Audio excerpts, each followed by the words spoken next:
palavra de hoje. Momento de reflexão na fé em Cristo. Que a graça e a paz do nosso Senhor e Salvador Jesus Cristo esteja contigo nesta hora. Aqui o palavra de hoje, que está em 2 Samuel, capítulo 19, o verso 1. Disseram a Joabe: eis que o rei anda chorando e lastima-se por Absalão. Pai, que em nome de Jesus, o Senhor tome agora este que está ouvindo, ó Deus, e que o Senhor possa, meu Deus e meu Pai, a gerar agora a resposta, gerar vida através da Tua palavra, gerar entendimento. Meu Deus, toma, ó Deus, dessa pessoa, a sua casa, o ambiente em que está, meu Deus, em nome de Jesus, e que o Senhor venha falar poderosamente neste instante, em nome de Jesus. Amém. E graças a Deus. Sabia que nós não podemos caminhar no nosso dia a dia sem saber qual é a palavra de hoje para as nossas vidas. E a palavra está aqui quando lemos: o rei anda chorando. A palavra de hoje é esta: choro. Como temos acompanhado nos devocionais anteriores, Davi viveu dias muito difíceis, principalmente envolvendo o ambiente familiar. Envolvia o reinado? Sim, envolvia todos que estavam ali servindo, o exército? Sim, mas você vendo os capítulos anteriores aí de 2 Samuel, você vê que tem uma origem na família. Sempre ali os filhos de Davi estão envolvidos de alguma forma em alguma situação que vem de consequência de encontro à vida de Davi. E aí não é só o ambiente familiar, mas também o seu ambiente de trabalho, ou seja, o seu reinado, também a sua caminhada espiritual, porque tudo está envolvido. Não tem como a gente separar, por mais que a gente tente. Então, tudo estava envolvendo o ambiente familiar. Apesar de tudo, Absalão era o seu filho. Então, nós sabemos o que estava acontecendo, Sabemos ali que ele estava chorando pela sua morte, sabemos ali que Absalão queria inclusive tirar a sua vida, registrado em versículos anteriores, mas qual pai que não sente a morte de um filho?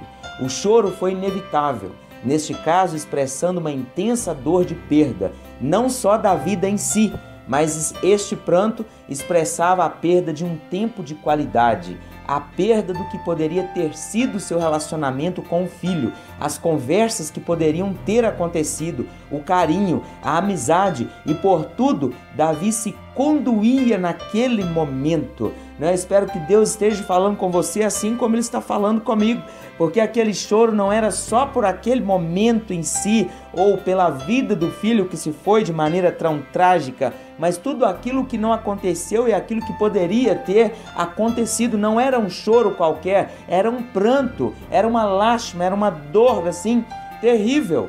Tendo ficado Absalão 2 anos em Jerusalém e sem ver a face do rei, está escrito em 2 Samuel 14, 28, Absalão não aguentou apenas assistir a tragédia do incesto entre seus irmãos, registrado em 2 Samuel capítulo 13, dos versos 1 ao versos 22, fato que Davi somente observou, e ali Absalão matou seu irmão como consequência, ficando Davi apenas sentido, mas não houve um momento de conversa e sim de total afastamento, causando uma revolta no filho que obstinou em tornar o seu lugar, as suas concubinas, em tomar tudo o que Davi tinha e até mesmo em tirar a sua própria vida, mas acabou morrendo, gerando em Davi este choro que o texto de hoje trouxe para nós. Então, olha o que aconteceu. Falta de diálogo, falta de conversa.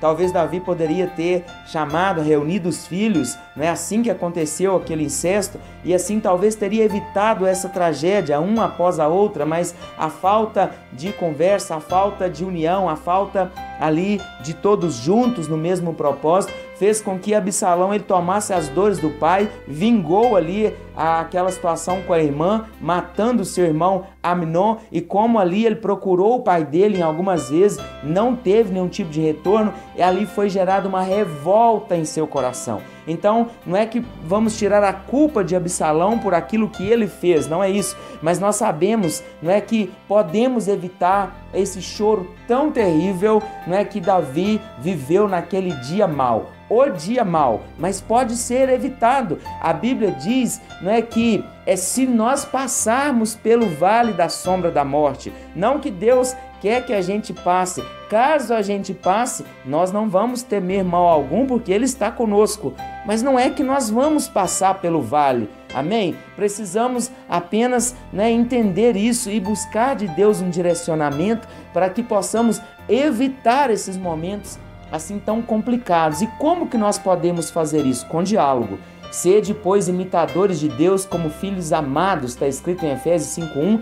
Deus, o nosso Pai, sempre se comunicou conosco. Comunique com seus filhos, esclareça pontos ainda escuros, ouça, fale o que for necessário, compreenda o que está acontecendo, se aproxime, relacione com o Pai como o Pai nos ensinou. Como podemos evitar? Eu trouxe aqui 2 princípios. O primeiro é o diálogo e o segundo, evitando a ira. Mas tem muitos outros. E vós, pais, não provoqueis vossos filhos a ira, mas criai-os na disciplina e na admoestação do Senhor. Efésios 6:4. Disciplinar não é bater apenas, é apontar caminho e corrigir rotas. Davi foi um rei segundo o coração de Deus, mas fracassou como pai. O seu choro naquele dia representava este fracasso. Não permita chegar a este ponto. Ore ao Senhor. Porém, tu exaltas o meu poder como do boi selvagem. Derrama sobre mim o óleo fresco. Salmos 93, verso 10. Creia que Deus agora está derramando sobre você esse óleo fresco chamado Espírito Santo de Deus, para que você tenha atitudes corretas, seja como pai ou seja como filho. Creia que Deus, através do Espírito Santo, vai capacitar, entregando poder a você, para que você possa tomar decisões necessárias e enfrentar causas difíceis e fazer aquilo que é certo, para que o Senhor possa se agradar em nome de Jesus da sua conduta. Amém? Que Deus te abençoe. Até o próximo Palavra de hoje. Palavra de hoje. Momento de reflexão na fé em Cristo.